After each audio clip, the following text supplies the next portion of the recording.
हाँ जी, स्वागत है एक बार फिर आपका। देखो भाई, आज मैं तुमसे कोई मीठी बात करने नहीं आया। आज बात होगी उस सच की जो हाल ही में आप लोगों ने फेस किया है और जिसने लाखों छात्रों की नींद उड़ा दी है। अभी हाल ही में आरपीएससी के चेयरमैन साहब का एक नया बयान आया है। उन्होंने साफ कह दिया है कि जो छात्र 36% या 40% नंबर भी नहीं ला पा रहा है, वो स्कूल में बच्चों को क्या पढ़ाएगा फिर, है ना? तो आज हम इस टॉपिक पे बात करेंगे। देखो, अगर 225 सीटों की भर्ती में सिर्फ 6 लोग पास हो रहे हैं, तो इसका मतलब पेपर कठिन नहीं है। इसका मतलब यही है कि हमारी तैयारी का तरीका थोड़ा गलत है। ठीक है, हम शॉर्टकट के पीछे भाग रहे हैं और सफलता हमसे दूर भाग रही है। ठीक है, बात सीधी सी है। अगर 225 में से अगर 6 लोग पास हो रहे हैं, तो इसका मतलब क्या होता है फिर? ठीक है, चेयरमैन साहब जो हैं वो कह रहे हैं कि छात्र ब्रीफ नोट्स यानी कि शॉर्ट नोट और गाइड के पीछे भाग रहे हैं। हम सोचते हैं कि 2 महीनों में कोई जादू की पुड़िया मिले और हम अफसर बन जाएं। तो दोस्तों, सरकारी नौकरी कोई हलवा तो है नहीं।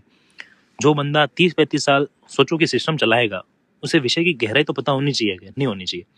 ठीक है, तो उन्होंने साफ कह दिया कि जो पेपर है वो अंडर ग्रेजुएशन या पोस्ट ग्रेजुएशन के मूल सिलेबस से बन रहे हैं। ठीक है, यानी अब गाइड का जमाना तो गया, मूल किताबों को दौर वापस आ गया है। ठीक है, अगर आप भी चाह रहे हो कि मतलब कि मूल किताबें कौन कौन सी है, तो मैं आपको बता देता हूँ कि कौन कौन सी मूल किताबें हैं। ठीक है, राजस्थान की अगर बात करें तो राजस्थान में ये 5 किताबें अपने टेबल पे रख लो अब। ठीक है, ला के आप देर सवेर ला के रखोगे तो भी वही बात है, और अभी ला के रख दोगे तो ही वही बात है। कुछ किताबें खैर आपके पास होगी पहले से, और कुछ किताबें शायद नहीं होगी। तो देख लो कि अपन राजस्थान की बात कर लेते हैं पहले।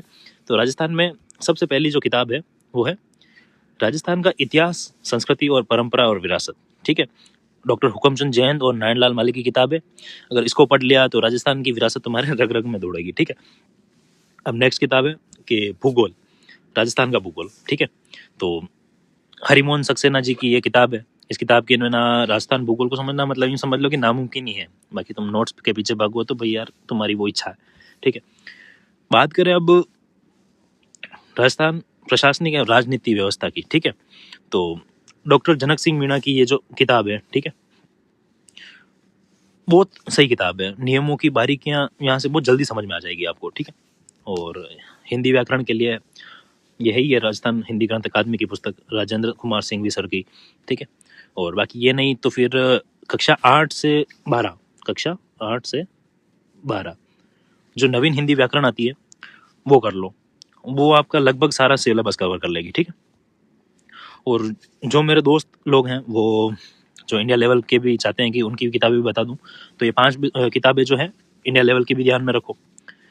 आधुनिक भारत का इतिहास। ठीक है, आधुनिक भारत का इतिहास जो है उसके लिए आपको स्पेक्ट्रम, राजीव अहिर सर की जो ये किताब है खैर ये नोट्स की तरह ही है, लेकिन इसमें गहराई और तथ्य मतलब काफ़ी अच्छे हैं, तो ये आप यूज़ कर सकते हो आधुनिक भारत के लिए। ठीक है, बात करें ये पॉलिटी की, तो भारतीय राज्य व्यवस्था यानी पॉलिटी, एम लक्ष्मीकांत, इससे बड़ी किताब, इससे बढ़िया किताब आपको कहीं मिल ही नहीं सकती। एम लक्ष्मीकांत की जो जानता होगा, काफ़ी लोग जानते होंगे, काफ़ी लोग इसी से पढ़ते हैं खैर। तो मतलब यूँ समझ लो कि इसे पॉलिटी की गीता समझो भली, है ना? इसके बाद तो कुछ जाता ही नहीं। ठीक है, नेक्स्ट है भारत का भूगोल। भारत का भूगोल दोस्तों महेश कुमार बर्णवाल सर की जो किताब है, ये किताब मतलब यूँ समझ लो कि एनसीईआरटी का पूरा निचोड़ है इसमें। बाकी आप साथ में एनसीईआरटी भी कर सकते हो इसके, तो ये हो जाएगी। ठीक है, भारतीय अर्थव्यवस्था, इसके लिए नितिन सिंघानिया सर की जो किताब है वो सबसे बेस्ट किताब है। ठीक है, ये किताब मतलब यूँ पढ़ लो, अर्थव्यवस्था के लिए दूसरा कुछ देखना ही नहीं पड़ेगा। बाकी इकोनॉमिक सर्वे देख लो। ठीक है, अब नेक्स्ट है भारतीय कला एवं संस्कृति। ठीक है, इसके लिए अपने नितिन सिंघानिया सर की किताब है ही है। ठीक है, आर्ट एंड कल्चर के लिए। तो बस ये है किताबें, इसके अलावा तो क्या पढ़ना है आपको? छोटा मोटा कुछ और देखना है तो देख लो भले, यूट्यूब पे मिल जाएगा काफ़ी सारा। और बाकी ये किताबें ऐसी इंपॉर्टेंट किताबें हैं जो मतलब आपको पढ़नी है। ठीक है, तो देखो दोस्तों, ये किताबें जो है मोटी किताब है, इनमें पढ़ने में वक्त लगेगा, मतलब पसीना छूटेगा, लेकिन याद रखना जो आज पसीना बहाएगा वो कल चैन की नींद ही सोएगा। ठीक है, अब आप उन लाखों लोगों की भीड़ का हिस्सा मत बनो जो सिर्फ इम्पोर्टेंट क्वेश्चन और पीडीएफ ढूंढते फिरते हैं। आप वो शिल्पकार बनो जो मूल किताबों से अपना भविष्य गढ़ता है। ठीक है, चेयरमैन साहब की एक चेतावनी दी है उन्होंने, उसको एक मौका समझो, अपनी रणनीति बदलो, अपनी किताबें बदलो, अपना नसीब बदल दो।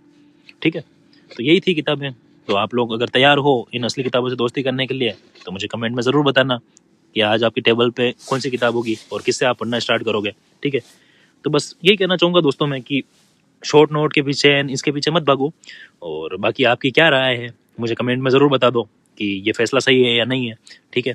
अपन इस पर चर्चा ज़रूर करेंगे। बाकी जो फैसला है वो तो है ही है कि आपको शॉर्ट नोट के पीछे नहीं भागना है और अच्छी पढ़ाई करनी है, कुल मिला के मतलब नींव अपनी मजबूत करनी ही करनी है, ठीक है। तो चलो मिलते हैं किसी अगले वीडियो में किसी नए टॉपिक के साथ।